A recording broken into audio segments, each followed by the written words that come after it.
It is a sad time indeed in British Columbia when it takes such things as court action to get the government's attention to possibly make some changes which will benefit all British Columbians and save such a valuable resource, not just for BC and Canada, but the world, which are the wild salmon on the Pacific coast. I wonder when Gordon Campbell and the Liberals will finally bring the new relationship to the territory of the Musqueam-Xiao people. I want to see those promises 3 and 4 about shared decision-making brought into the discussions that we engage with. But without further ado, I would like to introduce a very good friend of ours and a member of our tribe, Alexandra Morton.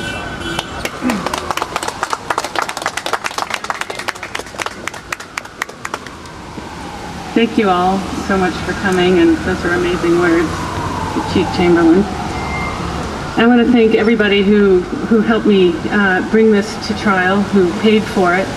I got hundreds and hundreds of donations on the Adopt a Fry website, people just sending in $20 here and there, $10. And so we're not only in court now, but we can stay with this all the way as far as it takes.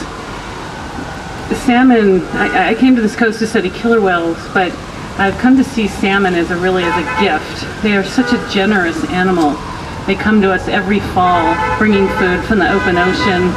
They like the power cord to this coast. They fuel everything, and I would venture that the real economy would be in allowing that fish to thrive, because where there's salmon, there's life.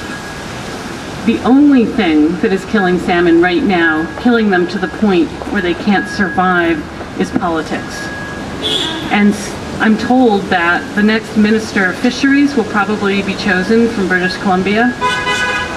And so that means we will decide who that is. And so vote really, really carefully. I would say vote for the salmon, because wherever there's salmon, there's life.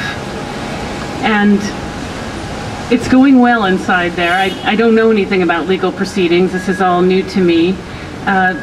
The Crown is arguing that I don't have standing, that simply to be concerned about these fish is not enough. But fortunately, others have joined me on this, the Wilderness Tourism Association, the Area E-Gill Netters, and the Vessel Owners Association, people who make their livelihood on these fish. So we're looking good. The judge probably won't make a decision today, but maybe in the next 2 or 3 months. If we have to go to appeal, we will. We can't give this up.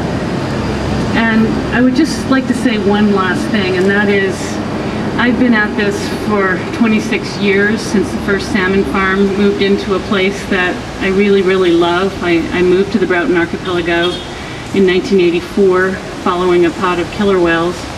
And I've noticed that all biologists are in my position, many people are in my position, where you end up fighting for your home and the place that you've raised your children. And my advice to you is simply to love like a river. Don't let anything stop you. If there's boulders in front of you, just well up until you spill over. Just keep running to the sea, because they really can't stop you when your only fuel source is love. So thank you all so much for coming.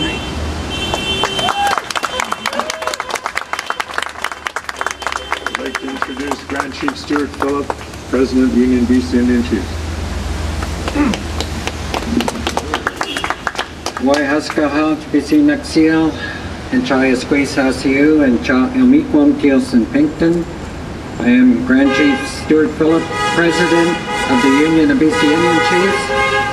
The Union of BC Indian Chiefs is proud to stand in solidarity with Alexandra Morton and to declare our unwavering support for her efforts to ensure that the Government of Canada assumes its full responsibilities for the protection of the precious wild salmon resource along the coast of British Columbia. For too long, they've abdicated their responsibilities to the province of British Columbia. The salmon farming industry has become nothing more than a program, a political program of Gordon Campbell.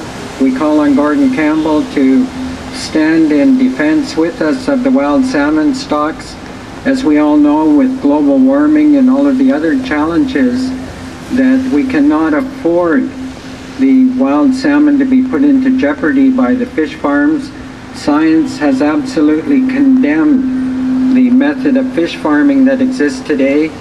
The special committee, the legislative committee, has made some very specific recommendations on the protection of wild salmon and to ensure that the salmon farms are closed container on land, and the Camel government has done absolutely nothing to implement those recommendations. So we join with a lot of other groups in defense of wild salmon, which is the lifeblood of British Columbia, of the coastal communities. We must bear in mind the cumulative impact on the eagles, the bears, the whales, and all the marine ecosystems that depends on a healthy wild salmon stock, not to mention the indigenous communities whose fishery has been absolutely decimated by this outrageous practice of salmon farming and its destruction on the marine ecosystem. So we hold our hands up and we commend and salute Alexandra Morton for the courageous stand she has taken over the last 20-odd years in defense of wild salmon. And I'd like to thank everybody for coming out and expressing their support for a very, very special individual, Alexandra Morton. Why, Limlin.